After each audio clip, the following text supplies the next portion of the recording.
Cette descente parlementaire s'inscrit dans le cadre de la 11e session ordinaire dite administrative de l'Assemblée nationale qui s'est tenue du 1er février au 10 avril 2026.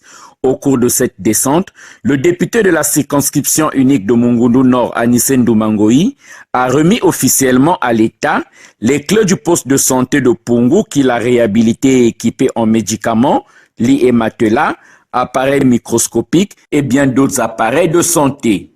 Cette cérémonie de remise des clés du poste de santé de Pungu a été rehaussée de la présence du sous-préfet Adrien Mavungu, en présence du représentant de la direction départementale de la santé et des populations du district.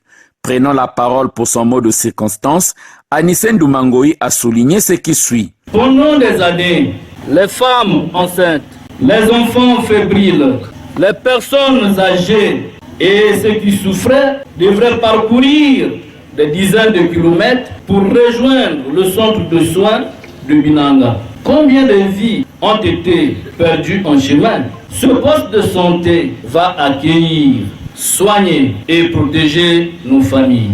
Cette action s'inscrit pleinement dans la vision du chef de l'État, son Excellence Monsieur le Président Denis Sassou Nguesso, et son projet de société ensemble, accélérant la marche vers le développement. Achever ce poste de santé, c'est rapprocher les soins de nos mamans, de nos enfants et de nos anciens. Protégez-les, n'y jetez pas d'ordures, signalez tout acte de vandalisme.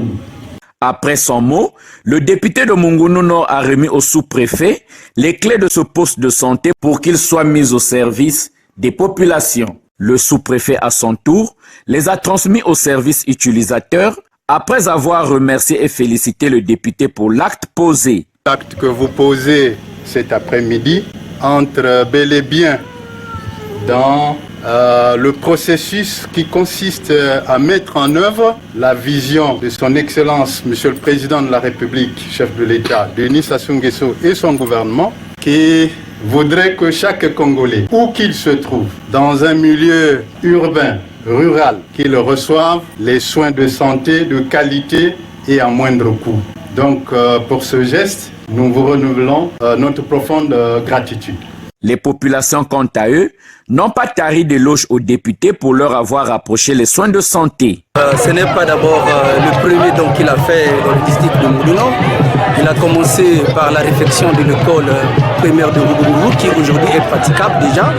Aujourd'hui, il a remis les clés officiellement à monsieur le sous-préfet du district pour qu'on puisse commencer de travailler dans le poste de santé de Pungu. Vraiment, nous sortons de cette cérémonie vraiment très satisfaits.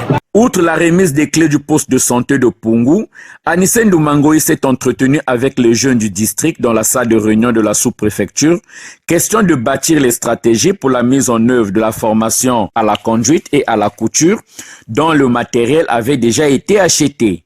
Ces jeunes ont soumis aux députés plusieurs doléances, parmi lesquelles le non-respect du cahier de charges par les sociétés chinoises qui exploitent de l'or à Mongoundou Nord. Dans ce cahier de charges, il est question de réaliser les puits d'eau dans les villages et les doter en groupes électrogènes. Malheureusement, il n'y a qu'un seul village qui bénéficie d'un groupe électrogène et d'un puits d'eau qui ne produit aucune goutte d'eau. Face à cette situation, le député Anissé Ndoumangoi a visité la société Sang Congo Mining qui exploite de l'or à Bimvoulou pour s'enquérir de la situation. Signalant qu'à son arrivée à Mongoundou Nord, Anissé Ndoumangoi a pris part au lancement des épreuves écrites du certificat d'études primaires et élémentaires lancé par le sous-préfet Adrien Mavungu à l'école primaire de Ngubungubu. À cette occasion, il a apporté une assistance alimentaire aux élèves candidats et au personnel enseignant.